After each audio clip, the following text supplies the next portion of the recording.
السلام علیکم ورحمۃ اللہ وبرکاتہ۔ بہت خاص ویڈیو لے کر آیا ہوں، تشبیہ اور ارکان تشبیہ۔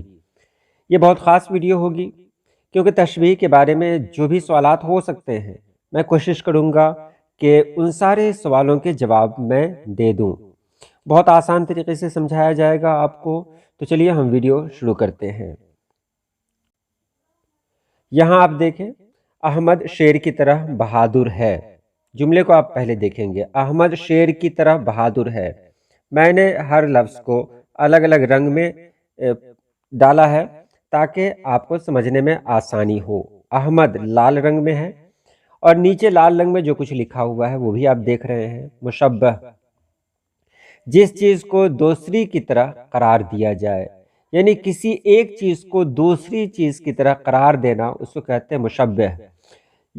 تو یہاں احمد کو شیر کی طرح قرار دیا گیا، تو کس کو قرار دیا گیا؟ کس کو؟ تو احمد کو۔ تو احمد کیا ہے؟ یہ مشبہ ہے، اس کو جان لے، احمد مشبہ ہے، یعنی جس کو قرار دینا، جس کو قرار دینا کسی دوسری چیز کی طرح، اسے کہتے ہیں مشبہ۔ اور اس کے بعد ہے مشبہ بہی۔ مشبہ بہی کا مطلب ہے کہ جس کے ساتھ تشبیہ دی جائے، یعنی جس کی طرح قرار دیا جائے۔ تو احمد کو قرار دیا گیا شیر کی طرح، تو شیر کیا ہے؟ یہ مشبہ بہ ہے۔ تو احمد کو جان لیا آپ نے، شیر کو بھی جان لیا کہ احمد مشبہ ہے اور شیر مشبہ بہ ہے۔ اس کے بعد حرف تشبیہ۔ حرف تشبیہ کی جب بات کریں تو یہاں پر کی طرح یہ حرف تشبیہ ہے، یعنی وہ لفظ جو ایک چیز کو دوسرے جیسا ظاہر کرے۔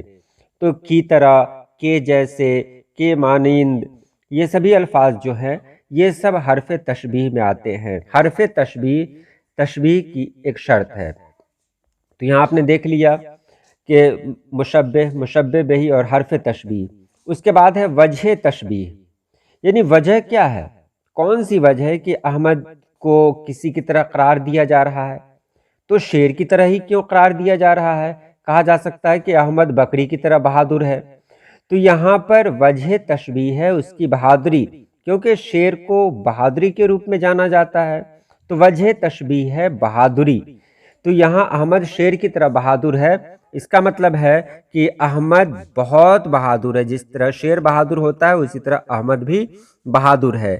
اس کے بعد آخر میں ہے غرض تشبیہ، یعنی تشبیہ دینے کی غرض کیا ہے، کیا ضرورت پڑی؟ تو اس کا مطلب ہے کہ تشبیہ میں کوئی غرض ظاہر ہو، جیسے بہادری کی مثال، یعنی یہ بتانا کہ وہ بہادر تو ہے لیکن بہادر کس کی طرح ہے، کیوں ہے، یہ بتا دینا، یہ غرض تشبیہ ہے۔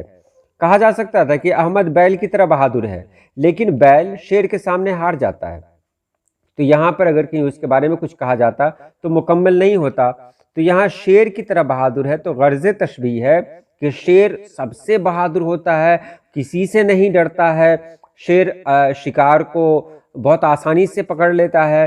تو یہ ساری خوبیاں جو ہے یہ احمد میں چلی آئیں۔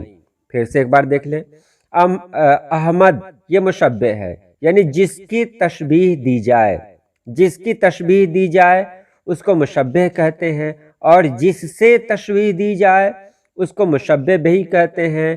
اور حرف تشبیہ یعنی وہ لفظ جس کے ذریعے تشبیہ دی جائے کہ احمد شیر کی طرح بہادر ہے، احمد سورج کی مانند ہے، احمد چاند کی طرح خوبصورت ہے، وغیرہ وغیرہ، تو کی طرح، کے مانند، کے جیسے، یہ سب حرف تشبیہ ہے۔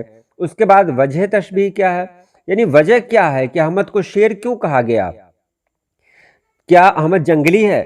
تو نہیں، یہاں شیر کہنے کا مطلب جنگلی نہیں ہے، یہاں شیر کہنے کا مطلب ہے شیر جس طرح بہادر ہوتا ہے اسی طرح احمد بھی بہادر ہے۔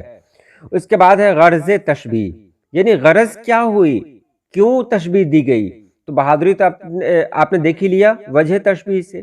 تو غرض تشبیہ یہ ہے کہ اس میں شیر کو لایا گیا اور شیر کی جو خوبیاں بہادری کے حوالے سے ہیں وہ ساری خوبیاں احمد کے اندر ڈال دی گئیں۔ تو یہ تشبیہ کے ارکان رہے۔ امید ہے آپ نے تشبیہ کو سمجھ لیا ہوگا۔ اس کی بہت ساری مثالیں ہیں، سوال لکھیں کاپی پر اور اس سے الگ الگ کریں۔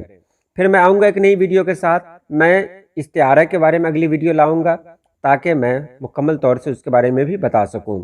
تو آج کے لیے اتنا ہی. اللہ پاک آپ سبھی لوگوں کو خوش رکھے, آباد رکھے. اللہ حافظ.